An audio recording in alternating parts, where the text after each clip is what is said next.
지난 1월 18일 이와 비슷한 일이 있었습니다. 네, 한국수자원공사가 대전의 본사에 있는 4대강 관련 물건을 파기하려다가 한 시민이 제보하는 덕분에 이 사실이 만천하에 드러났습니다. 네, 오늘은 그 공익제보자 그분의 근황에 대해서 이야기를 해보도록 하겠습니다. 그 대전에서 그분의 경우는 이제 그 일용직 그 파견 노동자로 이제 살아가고 있었어요. 근데 이분이 이제 1월 18일에는 오전에 파견되어 간 데가 이제 종이 파쇄 업체인데요. 거기서 이제 파쇄 현장을 간 곳이 바로 이제 대전 신탄진에 있는 한국수자원공사. 거기서 이제 문서 파쇄 작업을 했습니다.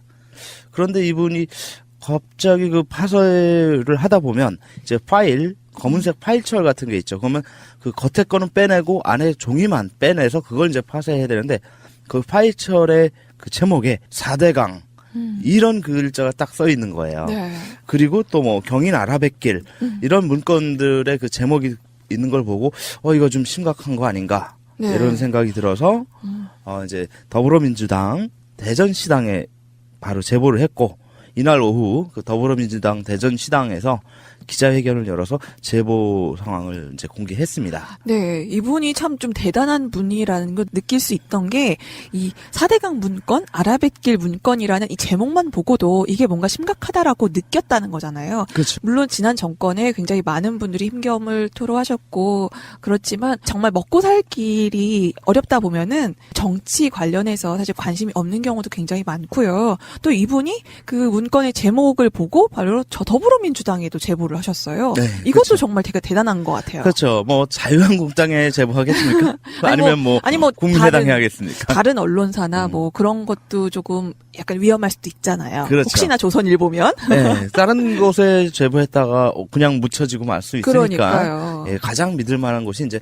더불어민주당이다라고 생각해서 제보했고요. 그러니까 이렇게 판단하신 것도 굉장히 훌륭하신 분인 것 그렇죠. 같아요. 네. 예, 또 이제 더불어민주당의 대전시당 거기 이제 대빵이 누구냐 바로 이제 박범계 의원이죠.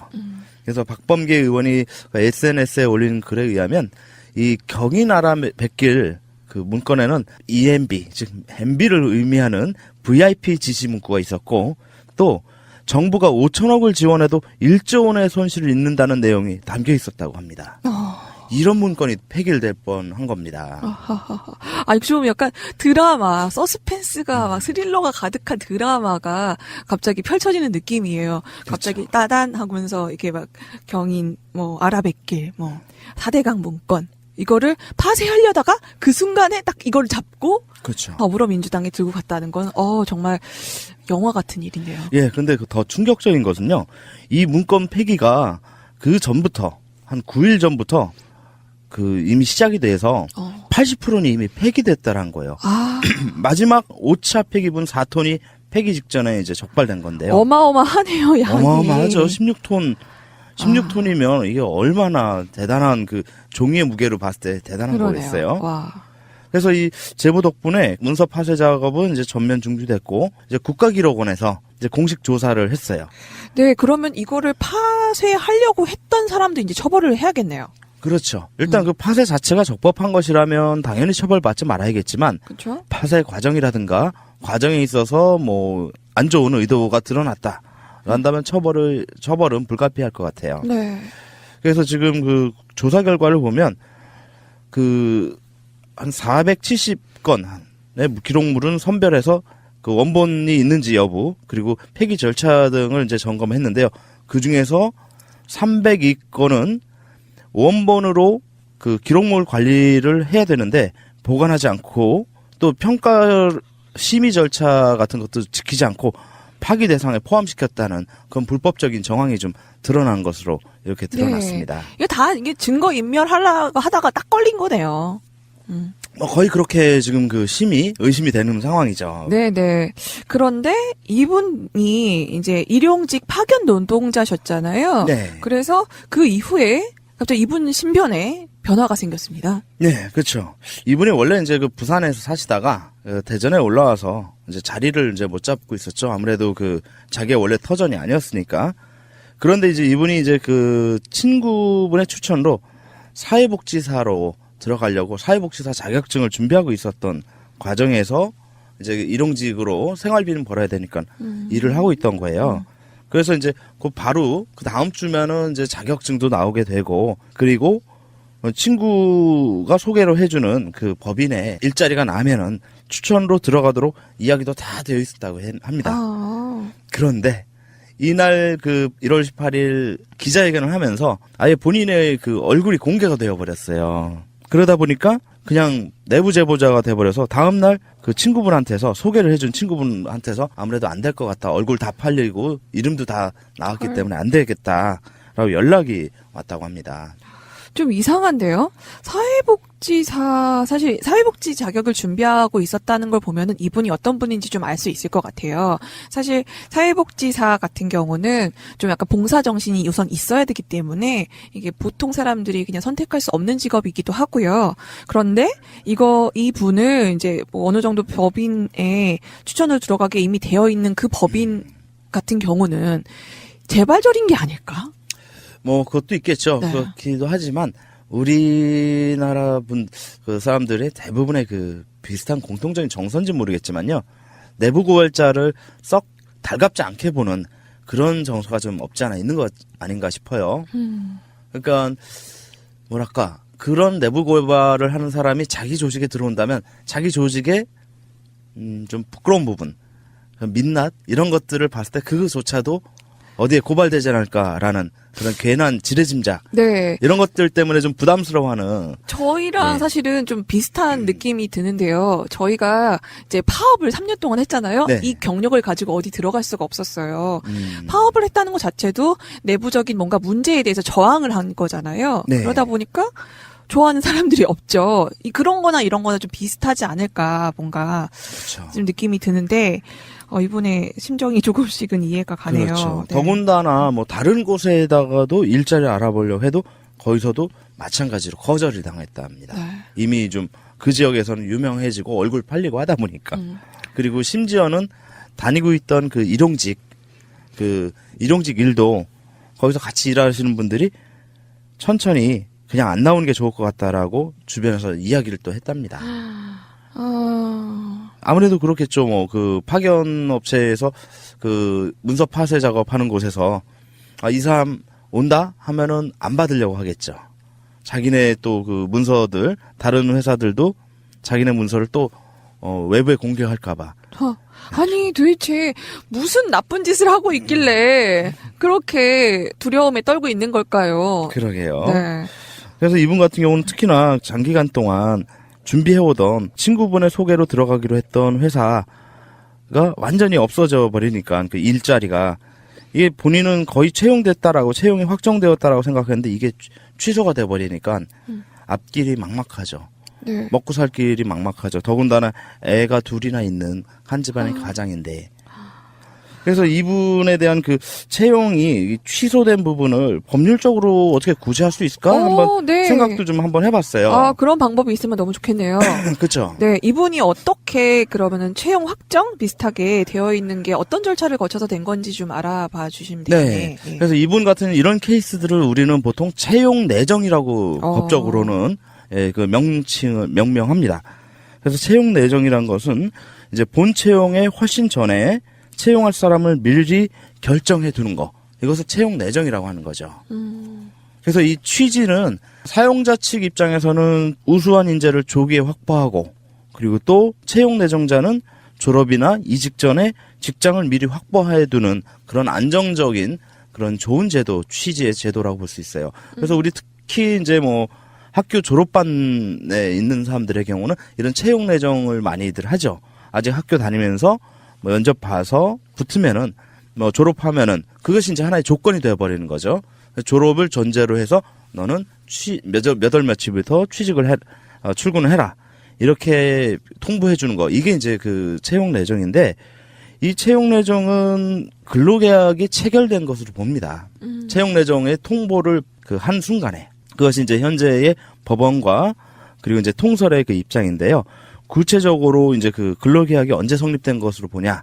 바로 그 채용 희망자에게 채용 내정을 통지한 그때 근로계약이 체결된 것으로 보기 때문에 통지한 그 순간부터? 네. 그렇기 때문에 그 중간에 이제 정식 출근하기 전까지 기간이 있을 거 아닙니까?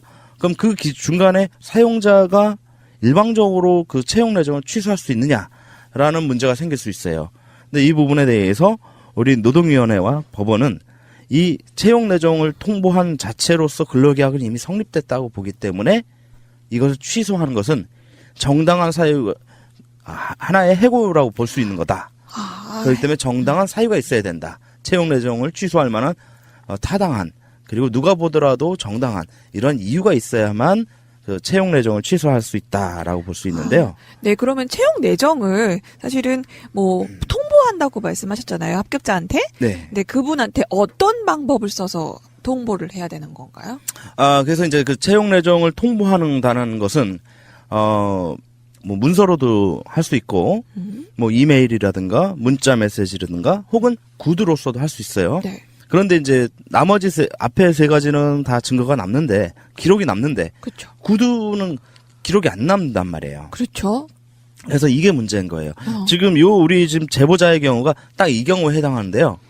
네, 그러니까 그 구두로 아마 구두도요? 약속이 되어 있었던 것 같은데, 사용자 측 취업하기로 되어 있던 그 법인에서 구체적으로 법인의 대표자가 본인 당사자에게 직접 구두로 통보를 했는지 여부가 불확실하고, 그리고 구두로 통보했다 하더라도 이 구두 통보 자체는 원래 기록에 남지 않기 때문에 증거 능력이 없다라고 보는 것이 일반적이에요. 그렇죠. 또 그 개인적인 그 사람 생각이었다. 회사 입장이 아니었다라고 말해버리면 끝이잖아요. 그렇죠.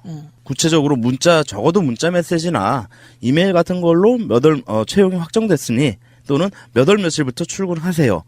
자격증 나오면은 바로 출근하세요. 이런 그 통보가 구체적으로 나와 있다면은 채용 내정한 것으로 보기 때문에 이런 케이스에서는 바로 이제 해고를 구제를 받을 수가 있겠지만, 지금은 구체적인 그런 정황은 좀 보이지 않기 때문에 좀 안타깝게도 근로기준법에 의한 구제는 좀 어렵다라는 그런 결론에 좀 다다르더라고요. 네, 이런 좀 안타깝네. 법적으로는 조금 구제받기가 조금 어려운 부분이 분명히 있네요. 네, 그리고 이제 그 외에 다른 우리 법률에서 이런 공익제보자들 보호하는 그런 그 제도적 장치가 없느냐라는 이제 그 의문이 생기는데요. 다행스럽게도 작년 10월 19일 시행된 공익신고자 보호법이라는 법률이 있습니다. 오. 네, 그 법률에서는 법률 15조에 누구든지 공익신고자 등에게 공익신고 등을 이유로 불이익 조치를 해서는 안 된다라고 했고, 그 공익신고에 따른 불이익 조치의 종류로 파면, 해임, 해고, 그 밖에 신분상실에 해당하는 신분상의 불이익 조치, 그리고 징계, 정직, 감봉, 강등, 승진 제한, 그 밖에 부당한 인사조치라고 구체적으로 명시는 해놨습니다. 네. 근데 다만 이 경우처럼 채용 내정의 경우는 물론 해고에 해당하기 때문에 어느 정도 보호는 받을 수 있겠지만, 채용 내정이 지금 제보자의 경우처럼 구두로 이루어졌거나 제3자를 통해서 통보된 경우는 이것이 명확한 그 증거 능력을 가지지 어렵다라고 보기 때문에 지금 이 공익제보자 신고자 보호법에 의한 보호도 거의 어려운 상황으로 이렇게 좀 보여집니다. 근데 이것뿐만 아니라 그 왜 검사 성희롱 폭로했던 그 검사 책상 빼버렸다고 하잖아요. 이런 걸 봐도 검찰에서조차 이런 법을 지키지 않는데 다른 곳은 오죽하랴라는 생각이 그렇죠? 드네요. 예, 네. 그렇죠. 정말. 우리나라에서 가장 법을 잘 지키는, 오히려 법을 안 지키는 사람들을 그 처벌을 하도록 그러니까요. 하는 가장 힘 있는 곳에서조차도 그러는 판에 일반 사기업에서는 오죽하겠습니까? 네, 이런 분들을 사실은 보호할 수 있는 것은 어쩔 수 없이 또 국민들이 전체적으로 도와주는 수밖에, 저희들의 일반 대중이 힘을 모아서 여러 사람들이 이분들을 보호해주는 수밖에 없다는 생각이 듭니다. 그렇죠. 그래서 지금 뭐 현재 그 어쩌다 슈퍼맨이라는 그 이제 그 민간 단체 그 조직에서 그런 공익 제보자를 보호하는 조치를 하고 있는데, 다만 이 경우는 좀 그 대상자 선정에 좀 시간이 걸려요. 그렇죠. 예, 그렇기 때문에 당장의 어떤 생계가 좀 단 몇 개월 동안이라도 위협받는 경우, 그런 경우에는 상당히 좀 시기적으로 좀 많이 힘들 수 있다, 이런 좀 약점이 좀 있어요. 이 제보자 같은 경우도요, 지난 2월 12일에 그 딴지일보 그 자유 게시판에 원래 이제 이분이 제보를 하게 된 첫 시발점이 딴지일보 자유 게시판에 처음 글을 올리면서 이제 제보를 하게 되었던 것이거든요. 근데 이때 이제 근황을 전했는데요.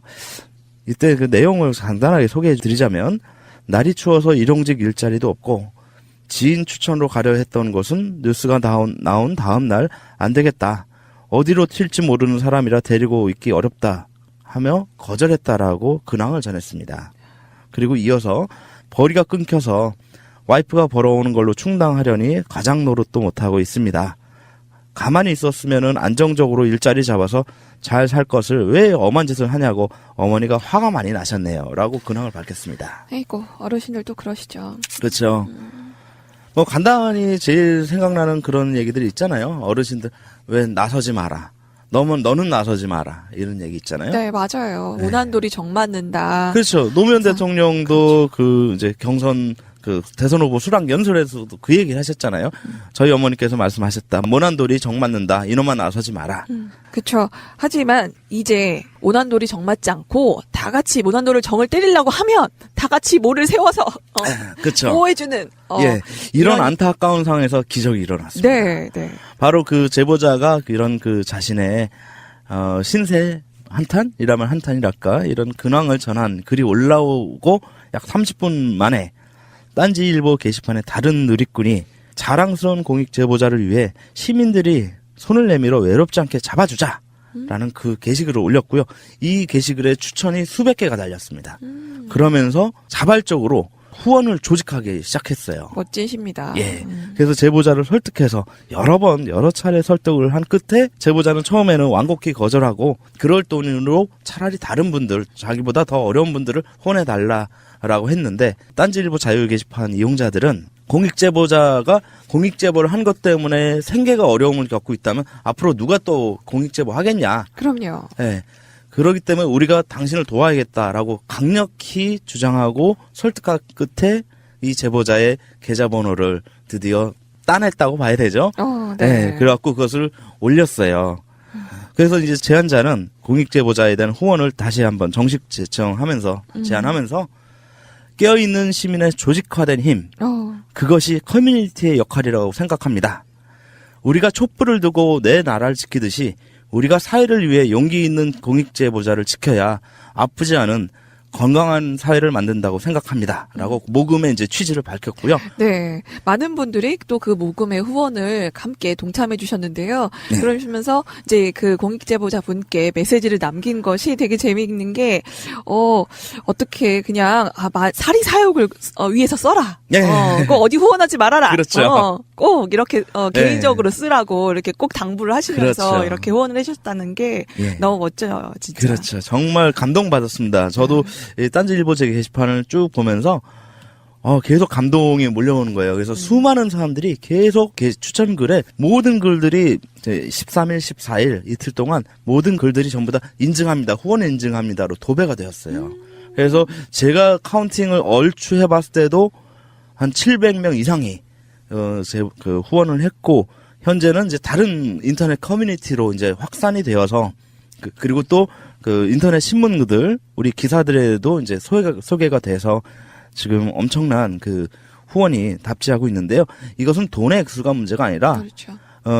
아까 얘기가 나왔고, 노무현 대통령께서도 얘기했지만, 그 깨어있는 시민들의 조직된 힘, 특히나 이 조직된 힘이 위에서 누가 잡아 끌은 것이 아니라 아래에서 자발적으로 조직화되었다는 점, 이것이 저는 굉장히 감동스럽고, 이것이야말로 우리 사회를 이제 더는 이제 그 과거로 후퇴시키지 않고 공익제보자가 더 이상 자기의 힘든 상황이 염려돼서 주저하게 되지 않는 그런 그 새로운 역사를 만들어 나가는 것 아닌가. 좀 네. 이런 개인적인 평가를 내리고 싶어요. 네, 오늘 노무사님과 말씀 나눠본 내용 보면은 사실 공익신고자 보호법도 있고, 노동법도 있지만, 사실 이분에게는 보호되지 못하는 비어있는 부분이 분명히 있는데요. 이것을 많은 분들이 함께 메꿔주시지 않았나 싶습니다. 그리고 앞으로도 이런 분들이 정말 용기 있게, 소신 있게, 공익제보를 할 수 있도록 우리들이 지켜주는 역할을 해야 되지 않나 싶습니다.